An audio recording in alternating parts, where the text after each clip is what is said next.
चलिए, तो ट्रायंगल का लेक्चर नंबर 6 में आपका स्वागत है। और आज के लेक्चर में हम लोग ट्रायंगल के इम्पोर्टेंट क्वेश्चंस का थिंकिंग तो सीख ही रहे हैं, कुछ लोग क्वेश्चंस बना भी रहे होंगे।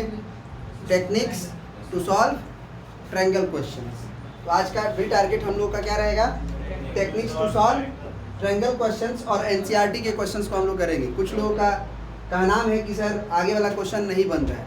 सर 2 स्टेप पे बनने वाला क्वेश्चन है, क्योंकि आपकी कॉन्सेप्ट इतनी डेवलप हो गई है। आप थोड़ा सा क्वेश्चन के साथ लड़िए, समझ रहे हैं आप? क्वेश्चन पे समय दीजिए, क्योंकि जब क्वेश्चन की भूख लगेगी, जैसे क्वेश्चन में आप जब बनाएंगे, सीखेंगे, सोचेंगे, तब जाके वो सीखेंगे तो आपको फ़ायदा करेगा। डायरेक्ट सोल्यूशन लीजिएगा, कोई फ़ायदा नहीं है। आप भरपेट खाना खाए हुए हो और मैं आपको फिर दावत दूँ खाने का, भरपेट खाए हुए हो तो उस खाने का कोई मज़ा नहीं है। और वही एकदम खाली पेट हो 3 दिन से, उसके बाद सूखी रोटी भी मिलेगी ना थोड़ी सी, तो वो भी बहुत अच्छा लगेगा। और अगर मटर पनीर मिल जाए मेरे जैसा, तो दबा के खाओगे कि वो जिंदगी भर याद रहेगी तुम्हें।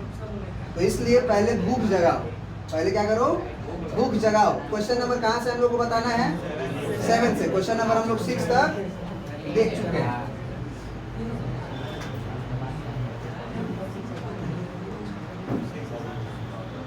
क्वेश्चन नंबर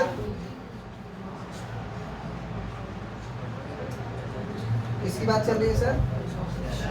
इसका फिगर तो दिया नहीं है, तो फिगर नहीं दिया तो हम लोग को फिगर भी बनाना है।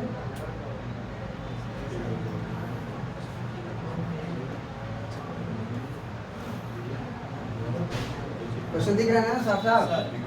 देखो क्या कह रहा है कि यूजिंग थ्योरम 6.1। अब जो तुम थेल्स थ्योरम पढ़े थे वही 6.1 थ्योरम है, ठीक है सर? थेल्स थ्योरम क्या बोलता है कि अगर एक ट्रायंगल में किसी एक साइड के पैरेलल अगर एक लाइन खींचा जाए और वो लाइन 2 अन्य साइडों को 2 जगह इंटरसेक्ट करता है, तो इंटरसेक्टिंग पॉइंट उस साइड को सेम रेशियो में बांट देता है। ये अप्लाई करके हमें क्या प्रूफ करना है? Proof that a line drawn through the mid point of one side of a triangle. एक ट्रायंगल में कितने साइड होते हैं सर? उस 3 साइडों में, उन 3 साइडों में किसी एक साइड के मिड पॉइंट से, कहां से? मिड पॉइंट से, मतलब ये और ये बराबर होना चाहिए, ये और ये बराबर होना चाहिए। एक लाइन ड्रॉ किया गया, मिड पॉइंट से एक लाइन ड्रॉ किया गया। कैसा लाइन ड्रॉ किया गया? पढ़िए। Prove that a line drawn through the mid point of one side of a triangle parallel to the another side. कोई एक साइड ले लीजिए, बीसी हम ले लेते हैं, तो दूसरे साइड के पैरेलल लाइन खींचा गया, पैरेलल है। इस मिड पॉइंट को हम मान लेते हैं एम। क्या मान लेते हैं? एम। और इसको मान लेते हैं एन। तो ये हमें गिवन है कि एम एन जो है वो बीसी के पैरेलल ड्रॉ किया जा रहा है, अनदर साइड, है ना? Bisect the third side. अब तीसरा साइड बचा। एक साइड का मिड पॉइंट लिए थे, दूसरे के पैरेलल गया था, तीसरे को इंटरसेक्ट किया, तो जो तीसरे को इंटरसेक्ट किया है वो बाइसेक्ट कर देगा। बाइसेक्ट माने 2 बराबर भागों में बांटना, 2 बराबर भागों में बांटना का मतलब क्या होता है? बाइसेक्ट। बाई माने 2, सेक्ट माने बांटना, 2 बराबर भागों में बांटना। फिर से समझ लो, ये क्लास 9th में थ्योरम प्रूफ कराई गई है। मिड पॉइंट थ्योरम के नाम से जानते थे। इस लाइन के पैरेलल एक लाइन खींचते थे, फिर इसको ज्वाइन करते थे, वैसे वैसे बहुत लंबा जाता था। जो लोग किए हैं वो लोग जानते होंगे, याद आ रहा होगा। जो लोग नहीं किए हैं उनकी बात अलग है, उनको अभी मज़ा नहीं आएगा। जो लोग वहाँ किए हैं उनको बहुत ज़्यादा मज़ा आएगा, क्योंकि एक लाइन में इसका प्रूफ है। With the help of Thales theorem, with the help of Thales theorem. तो उनको अच्छा लगेगा कि ये बहुत आसान कर दिया थेल्स थ्योरम ने। तो थ्योरम क्या, फिर से सुनिए, कि एक ट्रायंगल में एक साइड के मिड पॉइंट से दूसरे किसी साइड के पैरेलल खींचा गया लाइन तीसरे साइड को भी बाइसेक्ट करता है, माने आधा करता है। दोनों लंबाई बराबर बराबर हो जाएगी, जैसे कि ये बराबर है तो आधे से। तो मैं गिवन में क्या लिखूंगा सर? मैं गिवन में क्या लिखूंगा कि हमें एम की लंबाई बराबर दी गई है एम बी के, एंड एम एन जो है वो पैरेलल दी गई है बी सी के। इतना इंफॉर्मेशन है अगर तो टीपीटी है, टू प्रूव दैट है कि जो मतलब एन है वो बाइसेक्ट कर देगा ए सी को। मतलब हमें प्रूफ करना है कि ए एन की लंबाई बराबर होगी एन सी के, ये हमें प्रूफ करना है।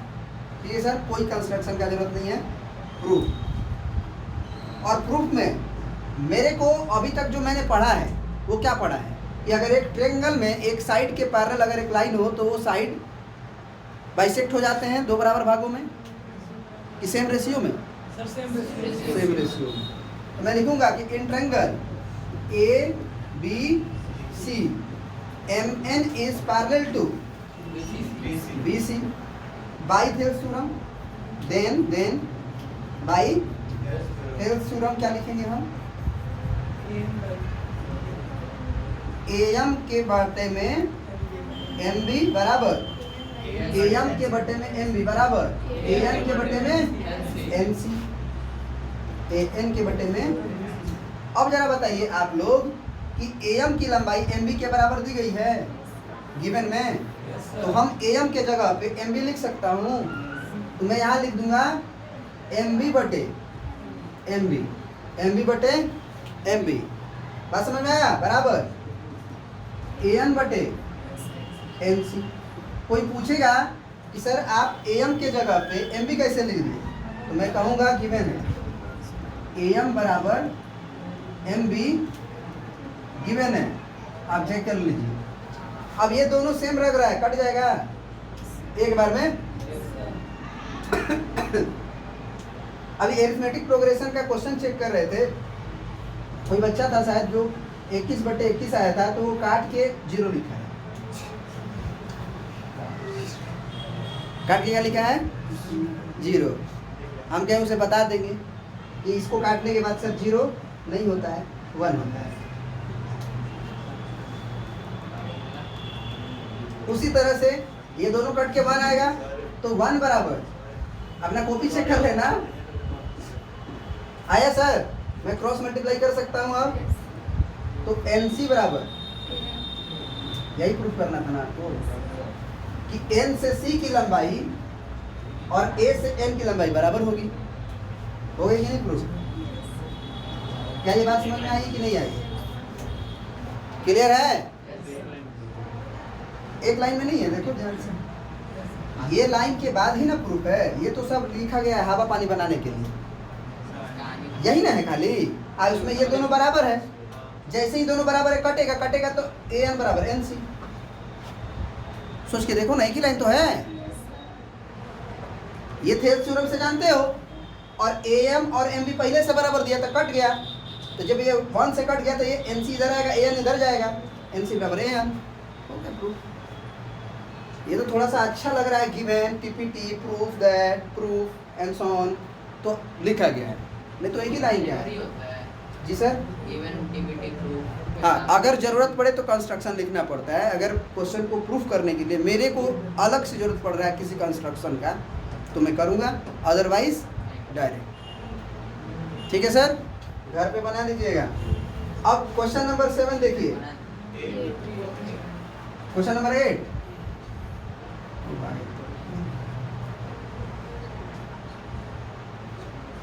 क्वेश्चन नंबर 8 क्या है सर? यूजिंग, इसका भी फिगर हमें नहीं दिया। अच्छा, कॉपी है कि नहीं?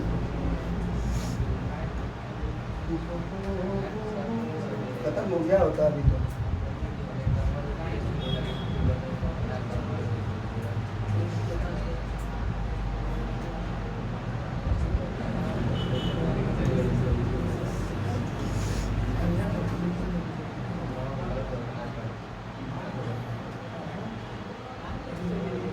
सलमान घर पे पढ़ाई हो रही है? सलमान, ये नहीं सोच रहे हो कि हम तो सलमान खान हैं, हम क्वेश्चन का लिखना है, ऐसा नहीं ना है? हाँ,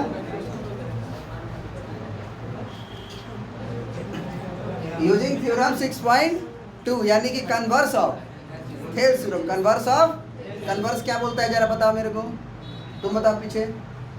कन्वर्स ऑफ थेल्स थ्योरम क्या कहता है? कोई लाइन ड्रॉ किया जाए उसके बीच में, तो वो लाइन और नीचे वाली लाइन इक्वल कहाँ होगा? इक्वल तो कभी बताया ही नहीं है। नीचे वाला लाइन ऊपर वाला लाइन के तो छोटा बड़ा होगा ना, आधा होता है अगर मिड पॉइंट थ्योरम भी कहो तो। कब? जब रेशियो इक्वल हो, किस चीज का? साइड्स का। तो अच्छे से बोलो कि एक ट्रायंगल में अगर कोई लाइन है जो दो साइडों को, कोई लाइन जो है वो दो साइडों को सेम रेशियो में बांट रहा है, तो वो लाइन जो होगा वो तीसरे साइड के पैरेलल होता है। क्या बोले फिर से? एक ट्रायंगल में अगर कोई लाइन है जो दो साइडों को सेम रेशियो में बांट दे रहा है, तो वो लाइन जो है वो तीसरे साइड के पैरेलल होता है। ये है कन्वर्स ऑफ थेल्स। ठीक है सर? तो मैं बीच बीच में तुम लोग को थोड़ा सा एक्टिव करता रहूँगा ऐसे। ठीक है, बैठ। क्या कह रहा है?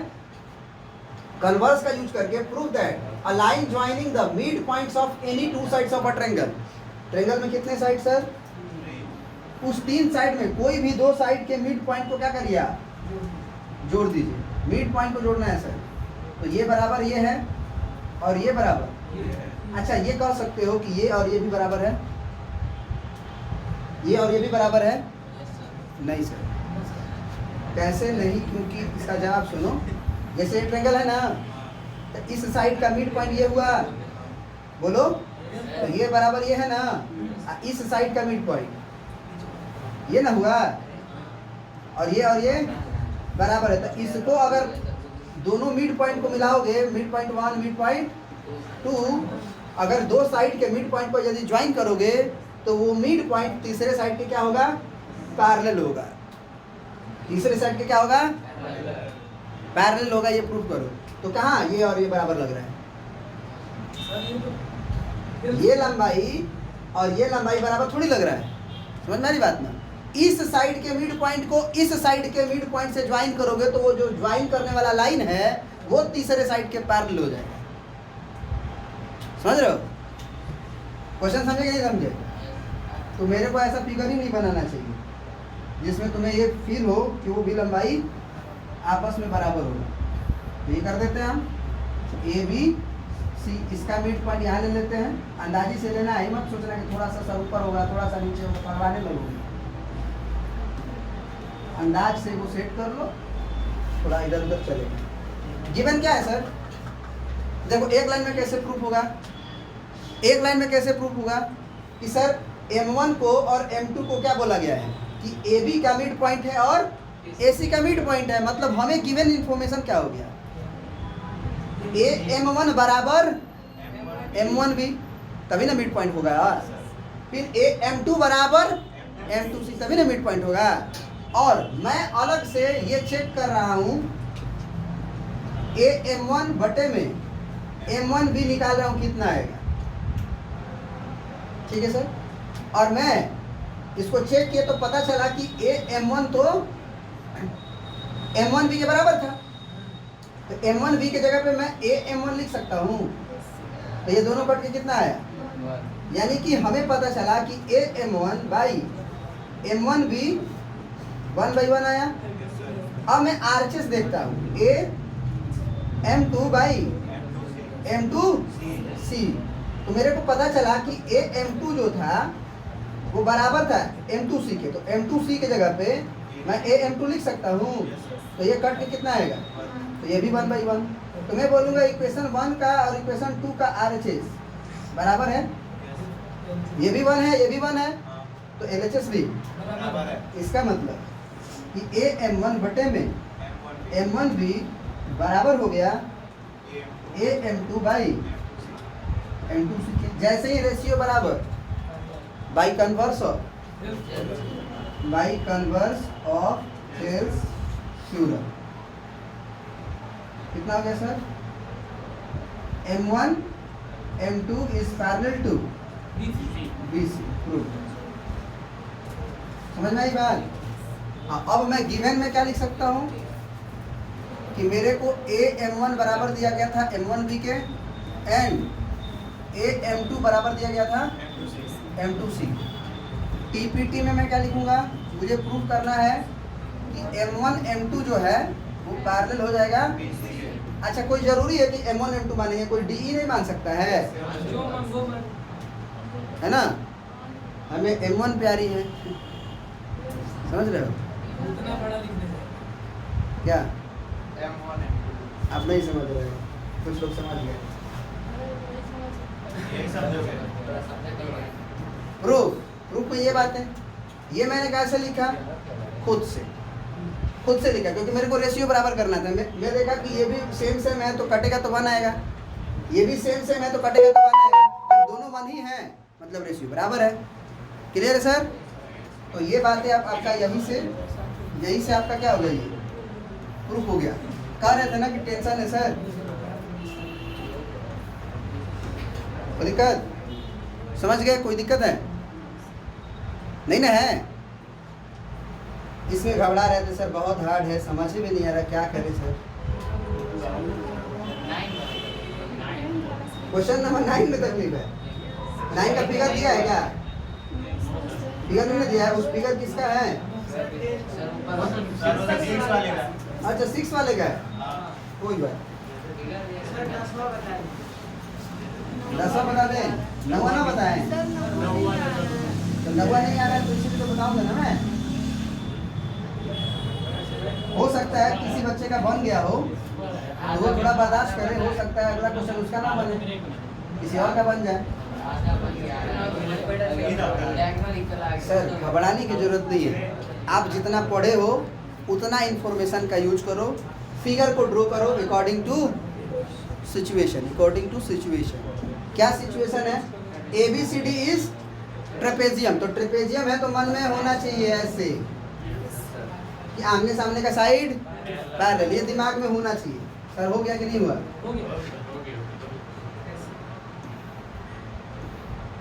This is your trapezium. इस ट्रेपेजियम में AB पैरेलल DC है सर, और ट्रेपेजियम का नाम क्या है? तो ये बताओ ABCD सही है? सही है? गलत है, क्यों? क्योंकि या तो आप एंटी क्लॉकवाइज घूम रहे हो तो, या तो क्लॉकवाइज। AB के बाद C पे इधर आ गया, ऐसे कैसे हो सकता है? ऐसे घूम ABCD, ठीक ना? तो ये छोटी बात हम तुम्हें बता दी, क्योंकि एग्जाम में अगर फिगर गलती बना दिए तो सब गड़बड़ हो जाएगा। अरे उसको 9th में बताए हैं, क्वाड्रेटर पढ़ाते सर, इसीलिए जिंदगी का मजा ले रहा है। क्या होगा सर? AB ऐसा किए तो CD आपको ऐसे करना पड़ेगा लगातार। क्या होना चाहिए? लगातार। ऐसे नहीं कि AB के बाद यहाँ आ गए, ऐसे गए ABCD ऐसे, और नहीं तो ऐसे ABCD, तो ये भी गलत हो जाता। क्यों? क्योंकि अगर इसको A मान के अगर तुम इसको B मानते तो AB लाइन CD के पैरेलल नहीं दिख रहा है, जबकि फिगर में है। हाँ, यहाँ पे तुम कह सकते थे कि इसे A मान लीजिए, इसे B मान लीजिए, इसे C मान लीजिए, इसे D मान लीजिए, तब AB लाइन CD के पैरेलल हो जाएगा। ठीक है ना? तो ये बातों का ध्यान रखना है आप लोगों को। ये ठीक है सर? बोलो। AB क्या है? पैरेलल है ना DC के, दिया गया है। And its diagonal intersect each other at a point O। इनके डायगोनल एक दूसरे को कहाँ इंटरसेक्ट करते हैं? O।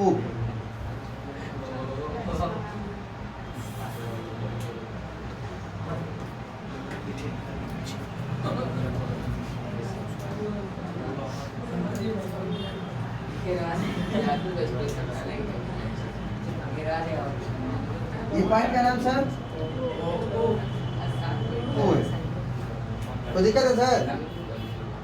सो दैट ध्यान से देखिएगा, क्योंकि ये क्वेश्चन से आप लोग जब इसके बाद वाला चैप्टर पढ़िएगा तो इसी को बनाने का एक दूसरा तरीका है। इसी क्वेश्चन को बनाने का एक दूसरा तरीका है सिमिलैरिटी से, इसी क्वेश्चन। तो इसको भी ध्यान से देख लीजिए, वहाँ भी मैं उस तरीके से बताऊंगा। अभी मैं जो पढ़ा हूँ उससे बताएंगे, ठीक है सर? सिमिलैरिटी से नहीं। सर मेरे को प्रूफ क्या करना है? सो दैट मतलब TPT होता है ना। गिवन में मैं क्या लिख दूंगा? ABCD is trapezium and A B parallel to D C, बस इतना ही गिवन है। और डायगोनल एक दूसरे को ओ पे इंटरसेक्ट करते हैं, वो लिखने की जरूरत नहीं, अंडरस्टूड है। लिख देना सी फिगर, सी फिगर देखिए मैंने सारा काम कर दिया, ठीक है सर। और TPT TPT to prove that मैं क्या लिखूंगा, AO अपॉन BO बट बराबर CO upon DO, AO upon BO। तुम खुद सोच के देखो कि तुम AO अपॉन OC करते तो काम बन जाता, लेकिन अभी तुम्हें क्या करवा रहा है, क्या करवा रहा है, देखो ध्यान से इसको ध्यान से देखो, कैसे देखना है, AO के बटे में OB करा रहा है ना, और समझ रहे हो AO बटे OB करा रहा है। अगर ऐसा होता AO बटे OC तो मैं कहा था कि अगर मैं एक लाइन यहाँ ड्रॉ कर देता पैरेलल, हेलो, एक लाइन में पैरेलल ड्रॉ कर देता किसके, इसके, तो AO बटे OC को मैं क्या लिख सकता था, अगर मैं इसको P बोल दूँ तो AP/P लिख सकता था, लेकिन AO बटे OB से तो कुछ नहीं लिख पाऊंगा, हाँ। तो क्या मैं इस सिचुएशन को अपने मन में ये सोच सकता हूँ कि CO को मैं इधर ला दूँ, BO को मैं उधर भेज दूँ? गलत कहाँ कर रहा हूँ, ऊपर है नीचे आएगा, नीचे ऊपर जाएगा, समझ रहे बात को। ये जो सिचुएशन आप देख रहे हो इसमें मेरे को गड़बड़ रेशियो लग रहा है देखने में, ठीक है सर। तो मैं इस CO को बोला कि तू भाई तू नीचे आ जा, वो नीचे आ गया। मैं बोला BO तू उधर चला जा, ऊपर चला गया। क्या ये गलत है? यही बात सेम टू सेम है कि अलग है, ही बताओ। इन दोनों में कोई अंतर है कि सेम है? अंतर है।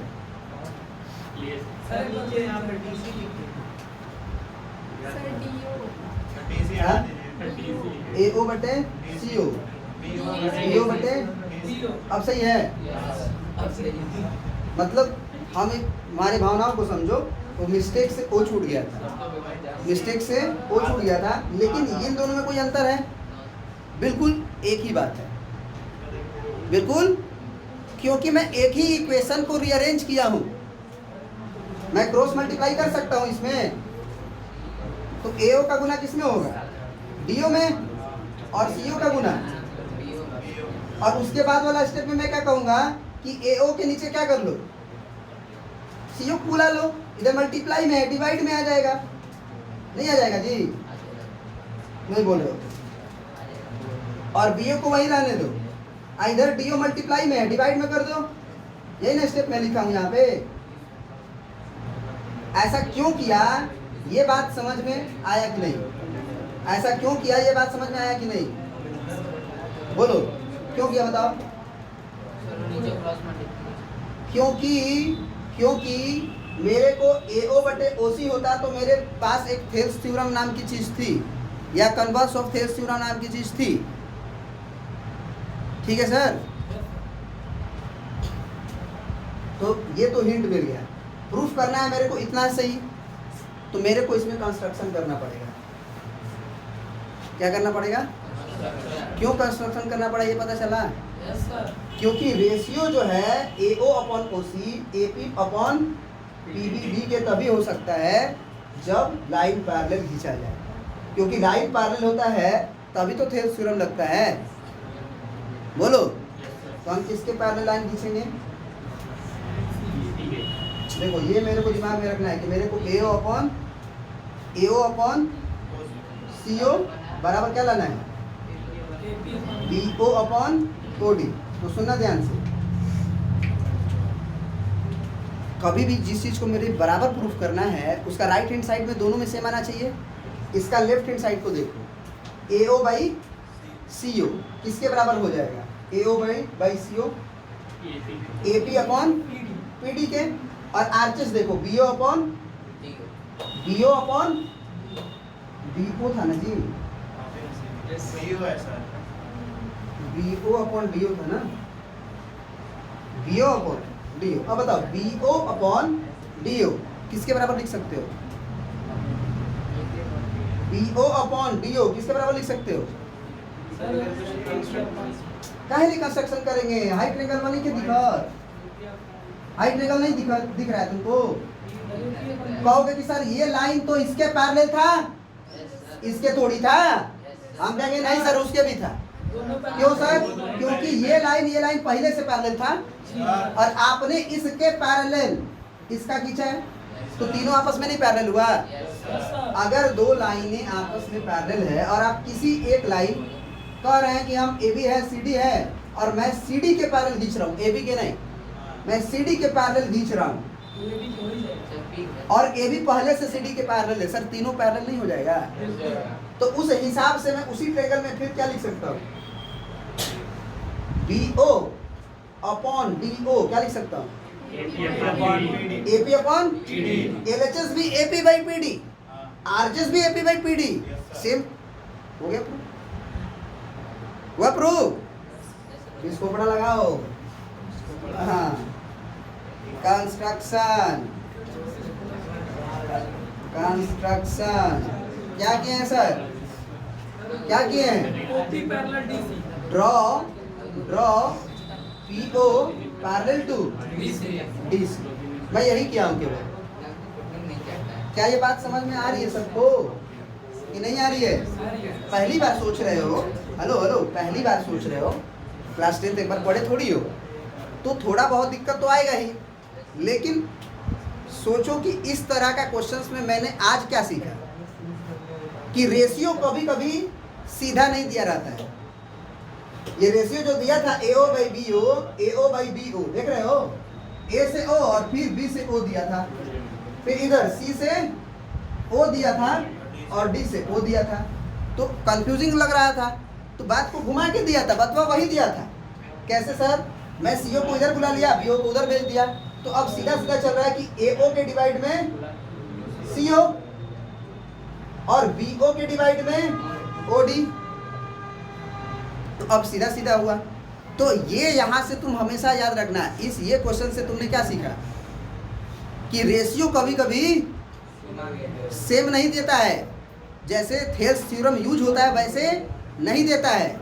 उस सिचुएशन में हमको हो सकता है कि कभी कभी RHS का CO को इधर भेजना पड़े और LHS का डिनोमिनेटर BO को उधर भेजना पड़े। ये बहुत बार क्वेश्चन में तुम्हारा आएगा, इसलिए मैं यहाँ पे फोकस देके तुम्हें बता रहा हूँ। सर मैं प्रूफ में क्या लिखूंगा? कंसीडर ट्रायंगल कौन सा? D हेलो सॉरी, हाँ ADC, देख रहे हो नहीं देख रहे हो बताओ?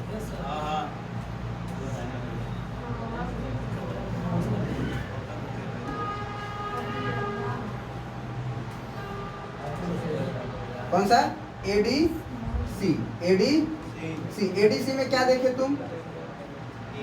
Sir PO parallel to DC। वो कैसे सर? बाई कंस्ट्रक्शन, हमने किया था कंस्ट्रक्शन, ठीक है सर? तो बाई थेल्स थ्योरम। कहाँ से आया सर? रफ में सोचे,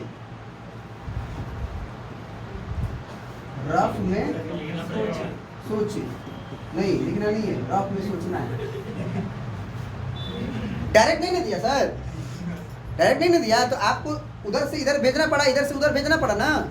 आपने CO को इधर बुलाया, BO को उधर बुलाया, तो ये हाँ काहे लिए सर? ये जब आ जाएगा, ये प्रूफ जब मैं कर लूंगा, मैं ये रफ में लिख दिया, मेरे को यही प्रूफ करना है, क्योंकि जब ये प्रूफ हो जाएगा तो अगले स्टेप में मैं BO को बोलूंगा तू आ जा, CO को बोलूंगा तू चला जा, तो CO बटे DO, हेलो CO बटे और AO बटे आ जाएगा। ये तो बस देखना है, क्योंकि लाना इसको है और वो आएगा इसी से। नहीं समझ में आया सर? बाई थेल्स थ्योरम क्या लिखोगे आप? इसका LHS लिखो AO अपॉन BO। क्या लिखोगे? AO upon BO। अरे यार ये तो गड़बड़ा जाएगा, उसको लिखना है इसी झंझट से तो बचने के लिए वो लिखा था मैं। क्या लिखूंगा मैं? CO और बराबर में AP बाई PD। ठीक है सर, नहीं आ रहा समझ में?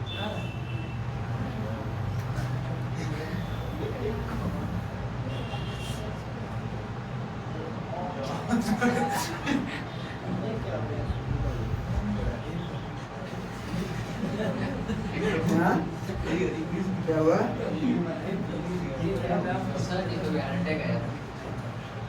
किसको? चार्ज जो कर रहे हैं हम ना नीचे वाले दिन। हो गया सर? ये बात समझ में आ रही है? मैं इसको यहाँ कर देता हूँ ताकि मेरे को जगह थोड़ा सा बच जाए और मैं उसे कर पाऊँ। तो ये मेरा इक्वेशन नंबर 1 हो गया। अब मैं LHS का पार्ट तो ला लिया हूँ, इधर का LHS का इधर का जो हिंट था उसका। अब RHS लाना है तो BO अपॉन OD के लिए मैं कौन सा ट्रायंगल को कंसीडर करूंगा? Again consider triangle ADB। बहुत अच्छा, ADB। मैं लिखूंगा कि PO is parallel to AB। कोई पूछेगा वो कैसे हो गया? आपने तो कंस्ट्रक्शन में PO को DC के पैरेलल किया था, तो आप लिखोगे कि AB ऐसे, कारण देने के लिए, चूंकि को अंग्रेजी में सिंस बोलते हैं। AB parallel to DC given था और PO पैरेलल टू DC। वो कैसे? By construction. तो AB DC के भी पैरेलल है और PO DC के पैरेलल है, तो दोनों सेम पैरेलल लाइन के पैरेलल है ना।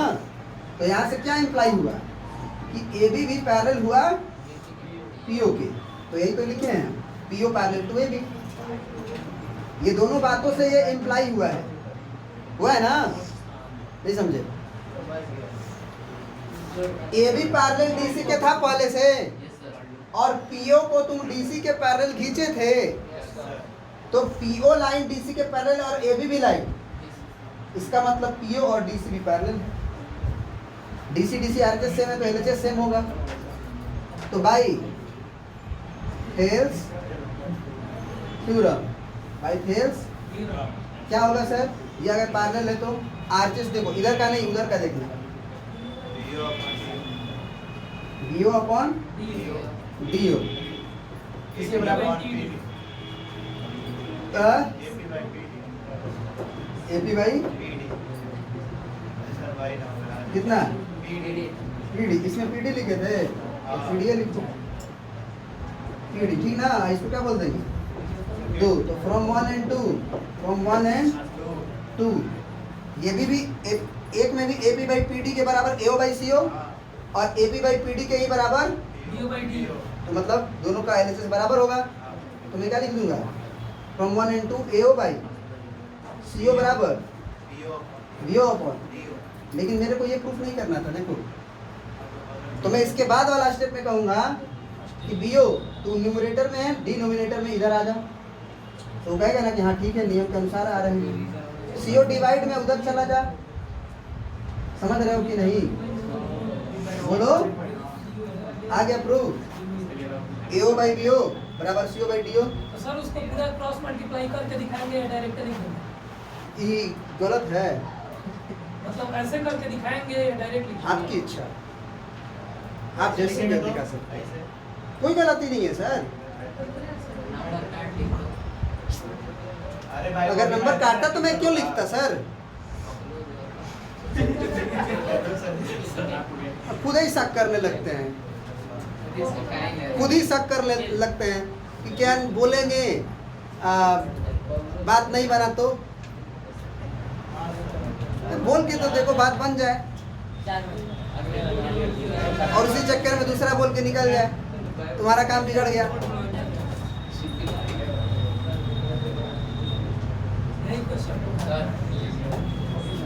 शक करते रहता है गधा ऐसा। भरोसा रखो, भरोसा। हो गया सर? थोड़ा चाहिए आप ही कुर्सी तोड़े थे ना? नहीं सर, ये तो नहीं ले लीजिएगा सफाई 450। गरीब आदमी है सर।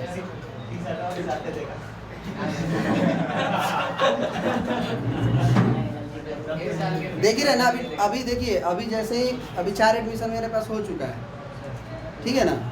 तो अभी ये जो मैं स्टेटस लगाया था देखे थे ना आप लोग, 1500 वाला, 1500 वाला क्या पास होने की गारंटी, पास होने की गारंटी। तो इसमें पूरा फुल हो जाएगा।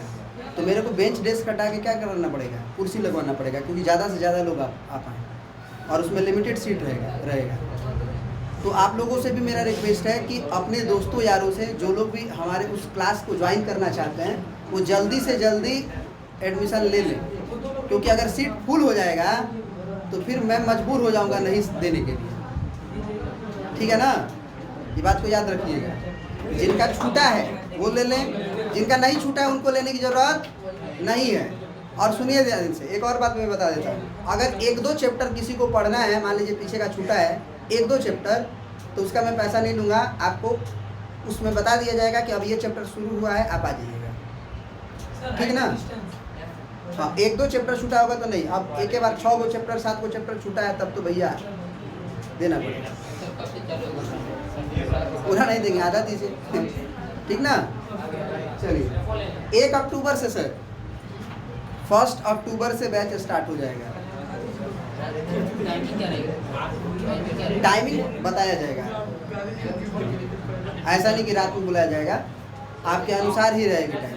फोन दे बेंच पे अपना ही लीजिएगा। चलिए अब जो है कौन सा क्वेश्चन करना है सर? क्वेश्चन नंबर 10 लास्ट है ना, कि और भी है? पता है ना सर, बनाते ही नहीं सर, हमको क्या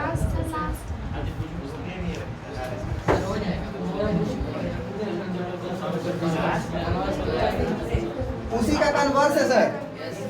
अभी जो आप प्रूफ किए हैं उसी का क्या है, कन्वर्स है। देख लीजिए, पूरा खत्म ही कर देते हैं। Hello the diagonal of quadrilateral ABCD। अभी ABCD को उसने ट्रेपेजियम नहीं बोला, बोला कि अगर क्वेश्चन समझ ही नहीं रहा है सर। सुन लो, हेलो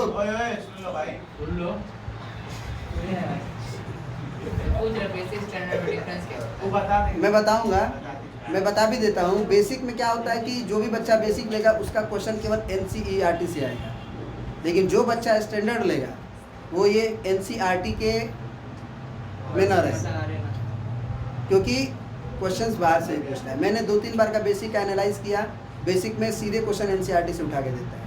और स्टैंडर्ड, हाँ एक और कमी क्या है बेसिक का, कि अगर आप बेसिक लेंगे तो आगे मैथमेटिक्स नहीं ले सकते हैं, बायोलॉजी ले सकते हैं, कॉमर्स ले सकते हैं।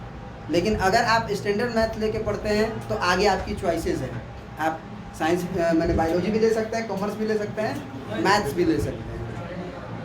तो जब मेहनत कर ही रहे हो तो काहे लिए बेसिक लेंगे, समझ रहे हो ना आप? स्टैंडर्ड और जब मतलब पढ़ाई से भाग रहे हैं, बाद में हो सकता है कि किसी चीज़ की और फील्ड में तैयारी करना हो और ये वाली बैरियर तुम्हें प्रॉब्लम कर दे, तो फिर क्या फ़ायदा?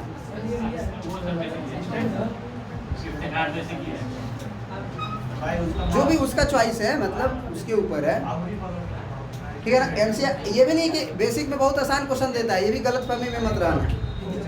कभी कभी स्टैंडर्ड का पेपर आसान हो जाता है बेसिक के कंपैरिजन में, जो कि पिछला साल हुआ है। बहुत लोग ये बात, अब तुम लोग को विश्वास नहीं है तो स्कूल में पूछना, जो लोग बेसिक लिया था। बेसिक इजी था? नहीं, हमको अमूल्या बोली थी कि सर हम लोग बेसिक लेके पर मतलब गलत कर दिए, स्टैंडर्ड का पेपर उससे आसान था। वैसे मैंने डिस्कस भी किया था पिछले बार बेसिक का। हेलो, बेसिक का पेपर ऋषु हमने पिछले बार डिस्कस किया था, मैंने बोला था ना कि ये बेसिक का नहीं है, स्टैंडर्ड टाइप का क्वेश्चन है, गलतफहमी में ना रहे, तैयारी अच्छे से करें सर। अब इसको देख लीजिए, खत्म कर देते हैं इसको। The diagonals of a quadrilateral ABCD intersect each other at a point O। एक क्वाड्रिलेटरल है जिसके डायगोनल एक दूसरे को O पे इंटरसेक्ट करते हैं, और कैसे इंटरसेक्ट करते हैं? सच दैट का मतलब कुछ इस तरह से, कुछ इस तरह से इंटरसेक्ट कर रहे हैं कि ये वाली बात हो जा रही है, मतलब AO अपॉन BO बराबर CO अपॉन DO हो जा रही है। तो आप साबित करो कि वो जो ABCD क्वाड्रिलेटरल था वो क्या था एक्चुअल में? ट्रेपेजियम था। एक बात बताओ, ये प्रूफ करना है कि नहीं ट्रेपेजियम है? तो जब ये प्रूफ करना है ट्रेपेजियम है, तो वो ट्रेपेजियम होगा कि नहीं? वो ट्रेपेजियम होगा कि नहीं? तो जब मैं फिगर बनाऊंगा क्वाड्रिलेटरल का, तो वो क्वाड्रिलेटरल को ट्रेपेजियम बनाऊंगा कि नहीं बनाऊंगा? कुछ लोग सोचते हैं कि सर प्रूफ न करना है ट्रेपेजियम, तो होगा कैसे? अरे प्रूफ करना है तो ही तो होगा, क्योंकि वो बात कभी गलत नहीं देगा ना प्रूफ करने के लिए। तो वो ट्रेपेजियम ही सोचना अपने दिमाग में है कि मेरे को ट्रेपेजियम प्रूफ करना है, लेकिन बनाना उसको ट्रेपेजियम ही है। नॉर्मल क्वाड्रिलेटरल बनाओगे तो आधा दिमाग ऐसे ही खराब हो जाएगा। बस मन में क्या सोचना है कि वो ट्रेपेजियम नहीं है, मन में सोचना है, लेकिन बना है वो। क्यों? क्योंकि मेरे को प्रूफ ना करना है। जब मेरे को प्रूफ करना है कि ट्रेपेजियम है, तो तुम मान ही लोगे कि नहीं ये ट्रेपेजियम, तो प्रूफ कुछ करोगे? कहोगे तो ट्रेपेजियम है, तो प्रूफ क्या करोगे सर? ट्रेपेजियम है इस बात को सिद्ध करना है, प्रमाणित करना है।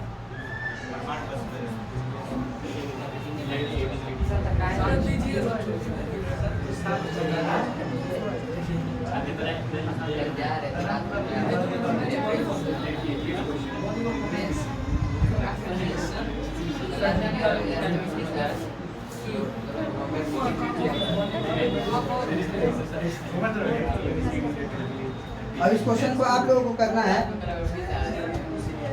आप लोगों को करना है इस क्वेश्चन को। अभी आप लोगों को करना है।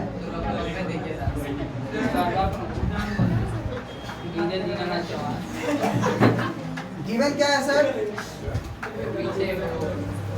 गिवन क्या है?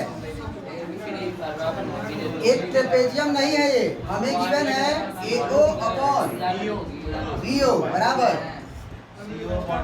कहाँ इतना बात हो रहा है भाई? हाँ ये गिवन है सर। सच दैट कुछ इस तरह कि ये बात है, देन TPT कि ABCD इज।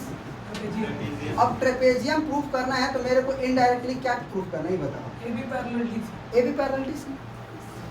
क्योंकि ट्रेपेजियम कब कहते हैं? यदि एक क्वाड्रिलेटरल में एक अपोजिट साइड का जोड़ा पेयर पैरेलल हो जाए। तो अगर मैं ये कर पाऊँ, that is indirectly question ask me AB parallel to DC। अगर मैं ये कर दिया तो मेरा काम हो जाएगा। सही है सर? बोलो अब तुम्हें इसमें कंस्ट्रक्शन का जरूरत पड़ेगा कि नहीं पड़ेगा, तुम्हारा चॉइस। तुम देखो, सोचो, मैं तुम्हें 5 मिनट का वक्त देता हूँ। और आपका मैं टाइम स्टार्ट कर देता हूँ। अगर ये क्वेश्चन को भी बना लिए तो बहुत कुछ सीख के जाओगे सर।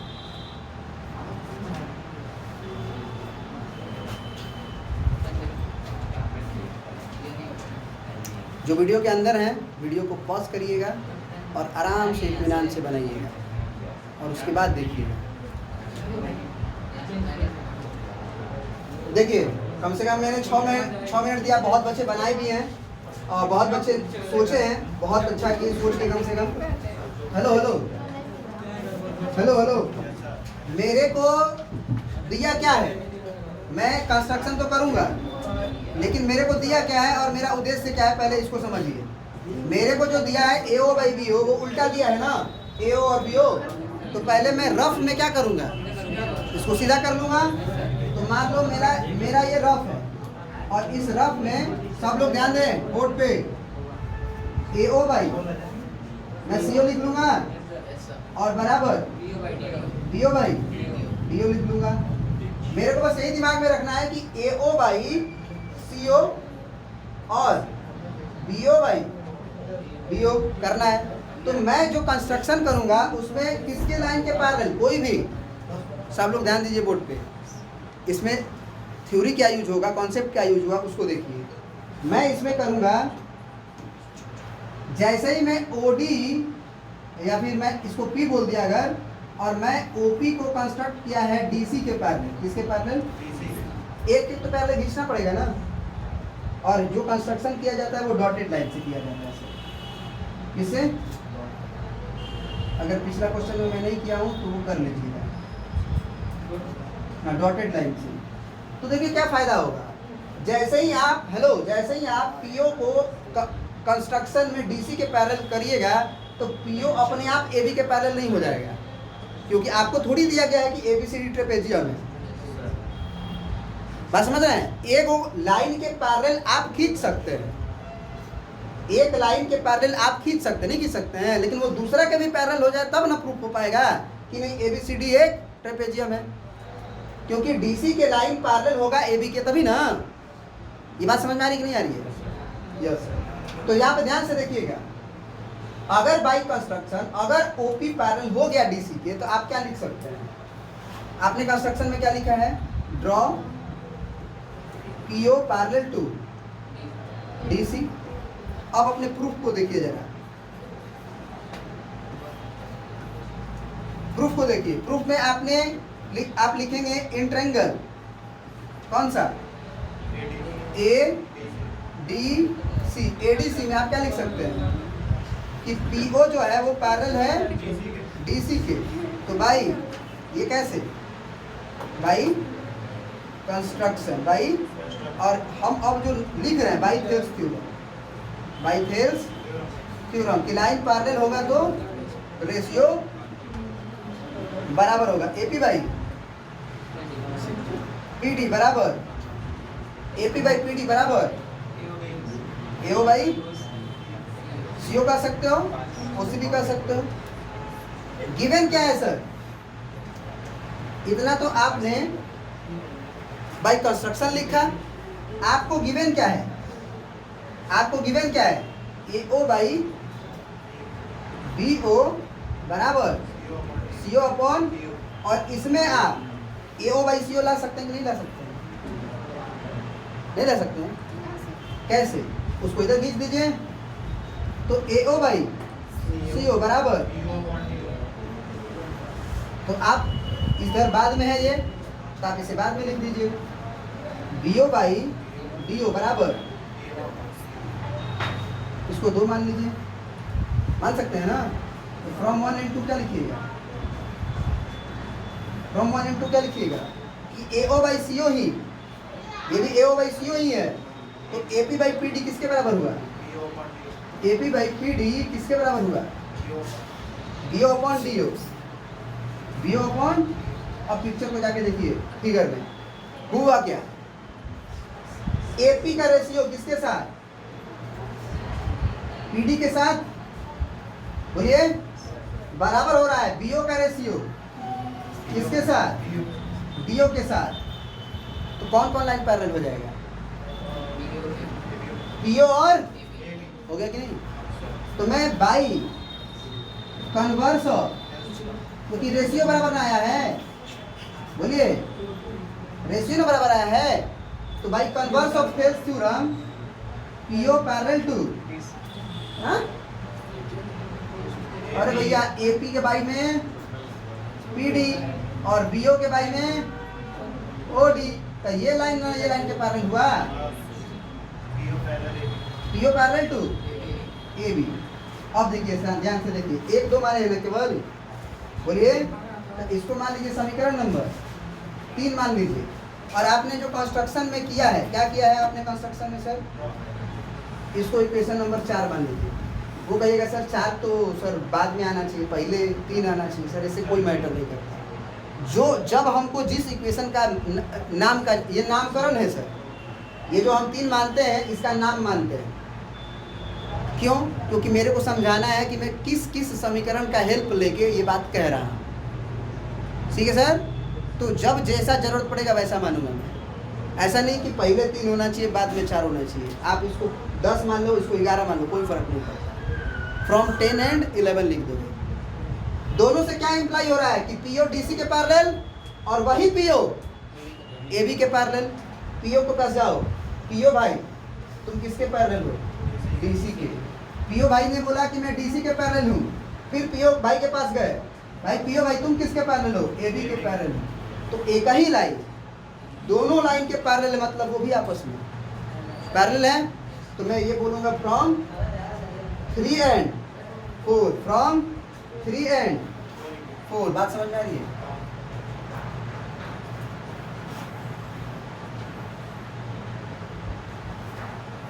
तो from 3 and 4 AB is parallel to DC. This implies ABCD is a trapezium. Proof हो गया? क्या ये ट्रेंगल नामक चैप्टर आपको कठिन लगा? पसंद आया? तो वीडियो को जरूर लाइक करें, अपने दोस्तों के पास शेयर करें। चैनल पे नए हैं तो आप इसे जरूर सब्सक्राइब करें। बहुत बहुत धन्यवाद। ठीक है सर। और टाइम चेंज कर रहे हैं ना। और आप लोगों को मैं हेलो, एक मिनट बैठ जाओ। आप लोगों को मैं बोल रहा हूँ, ठीक है सर, कंप्लीट कोर्स मैथमेटिक्स का स्टार्ट हो जाएगा 1 अक्टूबर से। जो लोग भी आप लोग भी हैं अपने फ्रेंड से, ठीक है, उसके बारे में बता दीजिएगा। ठीक है, कंप्लीट कोर्स होगा। इसका कोर्स का ड्यूरेशन 3 ही मंथ नहीं होगा, एग्ज़ाम तक होगा। 3 महीना में पूरा कोर्स कंप्लीट कर दिया जाएगा और 2 महीना आपकी प्रैक्टिस कराई जाएगी। तो पूरा 5 महीने का ये कोर्स है। जो लोग भी अपने आप को कमज़ोर समझ रहे हैं वो कोर्स लेने के बाद आप पास हो जाएंगे, और जो अच्छा कर रहे हैं वो और भी अच्छा करेंगे।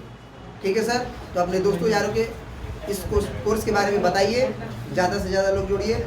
लिमिटेड सीट है, एडमिशन अगर फुल हो जाएगा, सीट भर जाएगी तो मैं भी नहीं ले पाऊँगा। ठीक है सर। कुछ लोग एडमिशन भी ले लिए, 4 एडमिशन हो चुके हैं। धीरे धीरे रोज एडमिशन बढ़ेगा। ठीक है सर। चलिए बहुत बहुत धन्यवाद। Thank you. तो टाइम चेंज कर रहे हैं।